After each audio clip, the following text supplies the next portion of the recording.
All right. Hey, everyone. My name is Ashley Little with Wholesaling Out of the Box. And today I am joined by Shawn Bowen, Kaylee Body, and Cameron Peters. And today we're going to go over chapter 5 of Never Split the Difference by Chris Voss. Chris was an FBI negotiator for 24 years before deciding to retire and starting his own company called the Black Swan Group that helps teach people how to better negotiate in areas of their professional lives. Shawn has been a fan of this book for a really long time, and he regularly brings it up with us, uses techniques with our sellers and our buyers and everyone in between. So over the next few weeks, we're going to finish going chapter by chapter of this through this book. Well, sorry guys, today has just been a whirlwind to discuss all of Chris's techniques. And without further ado, Shawn, take it away so that I don't have to talk anymore. All right. Welcome back to it, guys. Appreciate you joining us. Today, we're going over chapter 5 and some quick notes just of what this is. We're going to be talking to deadlines, understanding the use of the word fair. And we're also going to go to what is an extreme anchor and when do you use it, as well as loss aversion, and then bend their reality.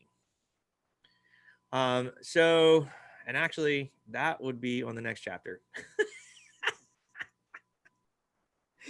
All right, so that's right. Let me go back over here. We're going to talk chapter 5. So that's right, and using a summary to trigger. That's right. So I was looking at the wrong one on my notes. All right, so let's get to what's talking about when they say getting somebody to say that's right, which is good, to a wholehearted agreement. Or yes, you're right. Bad tempered agreement creates distant and places you in opposition. And then using the summaries to trigger that's right. And what is that? Effective pauses, minimal encouragers, mirrors, labels, paraphrasing, and summarizing. So I'm going to read these off real quick, and then we'll kind of go through it, how the team uses it versus how maybe you're perceiving to use it. So in effective pauses, that's encouraging your counterpart to keep talking. There's that void, and somebody is going to fill it. Typically, you want the counterpart to be filling that. Minimal encouragers. Yes. Okay. Uh-huh. I see. Shows that you're paying full attention. So during these sentences that people are talking about, to throw in these I understand, or I actually not using I understand, but using okay or I see, to let people see that or understand that you're taking acknowledgement to what they're saying. Mirrors, that is one that is a really big one. Listen and repeat back what you've heard, which we've talked about mirrors in other chapters. And this is a piece of somebody saying something to the effect of, yeah, the house was my mom's house and she just passed away. I'm sorry, so your mom just passed away? Or something that allows them to dig deeper into the sentence that they just said so that they can keep telling you things about what's going on. Labels. This is giving feelings a name to identify with how they feel. It looks like, it sounds like, it feels like. This is allowing them to keep talking, to start describing certain things. And again, it's almost like a mirror, but it's considered a label. Paraphrasing, repeating your own words, what your counterpart has said to demonstrate understanding. Let's use an example of that, paraphrasing. So you've asked about the kitchens, you've asked about the bathrooms, you asked about the condition of the home. And to summarize that all up would be, it sounds like it needs a good amount of work, right? On summarizing, rearticulate meaning of what was just said and acknowledge the underlying emotions expressed. So that would be paraphrasing and summarizing. And then we'll get to the next chapter next. So let's go through here, guys, and see what you guys felt about this. And let's talk with Cam and see how you start. You're on mute, Cam.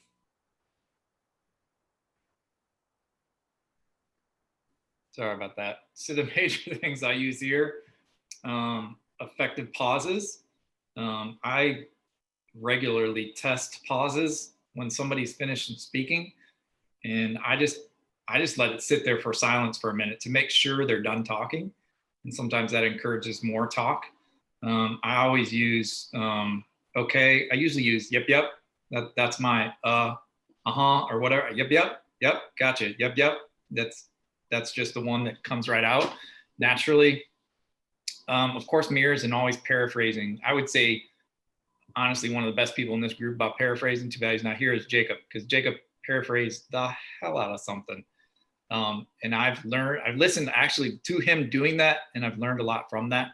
And so kind of what you said, after we're done talking about the condition of the house, or after we're done talking about family members, today it was family members, right? So you got two brothers, they each got a third of interest in the property, they all have to sign, you got power of attorneys, you got all this. So I listened to all that, and at the end, so it sounds like everybody's got to come to the table on this. I mean, is that fair to say? Yep. Okay. Do you guys get along? Right. And then the blunt question that goes with that, and then discussing that a little bit more, but definitely paraphrasing. But I would say one of the most powerful things here is the effective pause. Just letting other people talk. Stop trying to talk. Listen. So that in this first part here, to trigger, that's right. That is a great way to do that. And then that paraphrase to hopefully get, that's right, you got it, whatever it is, instead of you're right. Awesome. Kaylee. When I first read this, that's right versus you're right, I was amazed, because most people, they love to hear you're right. But I did certainly understand the point. Well, that doesn't mean someone is actually going along with what you're saying. You're right could just be to shut you up or to get through the call, or whatever the case may be.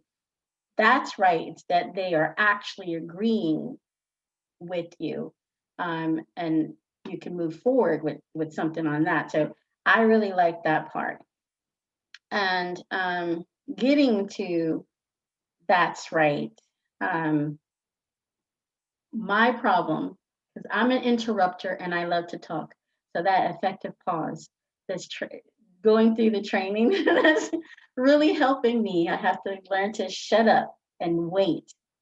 And I get so impatient. So if there's a long, long wait, I usually want to say something or clear my throat to make sure the person does respond or something. And I think everyone, most people naturally will do the minimal encouragers, like, even if they're not actively listening, but pretending to listen, yeah. So I think that's natural in everyone. Mirrors are very important. Yeah, to make sure the other party knows that you are listening, and also to get a consistent consensus that you are both on the same page and are agreeing. I've been doing the mirrors a lot more lately, on the calls and in personal life. But yeah, all of this, as to what Cam was saying, and it all gets you to where you need to be, so you guys can move forward, and you only move forward because they see that you're understanding and actually listening. Awesome. Ashley, do you use these in your side of the house? Thinking about it, I kind of do, but I'm not necessarily looking for a that's right. So I've realized recently something that I say a lot is, does that make sense? And that's sort of my open-ended question, statement that gets people to start talking or giving more detail or whatever the case may be. They may not say exactly that's right, but I feel like when you ask, does that make sense? It's you can tell if they feel like they agree with you or they don't. It's going to be a very affirmative yes, or a not so affirmative yes, where there's something wrong there, or a no, and they're telling you something's wrong. So either way, you're able to get to the comfort or help lead the conversation to where it needs to go.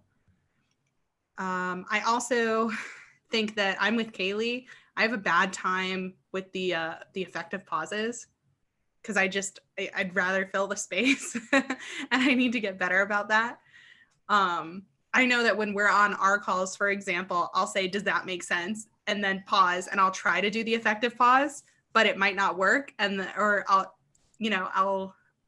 I'll get too impatient, and then I'll say questions, comments, concerns, anything else, because I can't stand it. So just needing to get better about that. Nice. So there you are again, where everybody in the group can see where they use these things to their comfortability, right? That's a big part of this, is that learning how to do it is one thing. Actually putting it into play is a completely different process, right? So the effective pause is very hard to do, and it doesn't matter on what side of the house. But knowing that when you do that, it doesn't matter if it's in sales is probably the best side of it.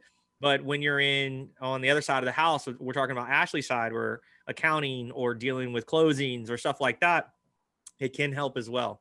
So this is one of those things that it's a big piece, right? These are all triggers that allow people in a conversation, usually doesn't matter what it is, but you're going to get to the that's right. And yes, you're right. So that's right is obviously way better than yes, you're right. So these are really good. These are good techniques, guys. These are things that really work in this business. The big pauses, the one that I really like is the mirrors. The Cam saw, I think you said, yep, is yours. I'm trying to think about mine, because when I talk, I try to say like what it is, but I think it's like, I get it. Okay, I got it. I think that's mine, right? The same thing as yeah, uh-huh. I think mine is gotcha. Gotcha. Yeah. Okay. Got it. Yeah. Yeah. Got it. Yeah. So that's good, where everybody realizes what theirs are, but how are you using them, and are you effectively using them? So again, I'll go back to, like you said, Jacob, knowing his paraphrasing is really big. Mirrors and labels are mine. That's something that over the years I've gotten way better at, but didn't even realize the effectiveness that it has if you really dig deep into it and what it does. So I think that'll do us for this chapter. Well, I actually had a thought, since this chapter is super short. Maybe Okay. we could do a little bit of role playing here to show some of the stuff that we're talking about, because we've been recording for a very short amount of time for us. It's unusual. Okay. Let's think about another one to do that, because it's a short chapter. It's a short one. Let's try role playing on some other ones, on something else, and then we'll allow these people to listen to this chapter, and we'll probably cut all this out. That's a lot of work. We'll see. Okay. So then before we stop, Cam, Kaylee, any final thoughts on anything we've talked about in chapter 5? Not me. No? Not me, other than I'm still working on labeling. That was not meant to be an intentional pause. Right. I feel like labeling is really hard, though, to be fair. Yeah. Unless I don't know. I think I do it subconsciously, but trying to do it consciously, I feel like I fail every time I try this stuff. Yeah. You have to, so maybe something for anybody, you have to like go over it in your head, or this is what I had to do. It may not work for you guys, but I had to go over it in my head and consciously commit to, I need to always respond what sounds like, feels like, or seems like. No matter what somebody says to me today, that's going to be my response. And it's a little more difficult. Some of them are really easy. Some are a little more difficult. That has helped me. And definitely every time I put my ear pods in, right, and I'm ready to make calls, I'm like, sounds like, feels like, seems like, okay, let's go. Yeah. So do you make that commitment just for like work stuff, or do you start doing that to your wife and all of a sudden you're like, sounds like, feels like? She knows it now. So she's like, don't do that shit on me. She knows the Yep. I use it at home to practice. I figure if I can make it a habit outside of the phone calls, then it'll just come naturally on the phone calls. I tried to do that to my daughter. She's 11 this morning. She didn't properly clean up the bathroom, and she was giving excuses. I said, so it sounds like you would rather suffer the consequences than to do it right. Yep. Trying. I feel like that's Like- probably a really effective one on kids too. Yes. Seems like you might want to get a butt whipping instead of cleaning the bathroom. Yep. It does work on my 8-year-old. It does. Yes. Yep. I like it. Guys, this is great. We're talking about like life skills and sales skills. Yep. All right. Well, cool. Short chapter. Let me pull up my little script again. So thanks so much, guys, for listening to us talk through chapter 5 of Never Split the Difference by Chris Voss. We'll be back next week with chapter 6. If you're enjoying our podcast or our YouTube videos, please leave us a review, a comment. Let us know what you want to learn about, what you want to see. If Never Split the Difference or traction or anything on wholesaling out of the box has helped you with something, we really want to know. So that's about it, and talk to you guys soon. Bye.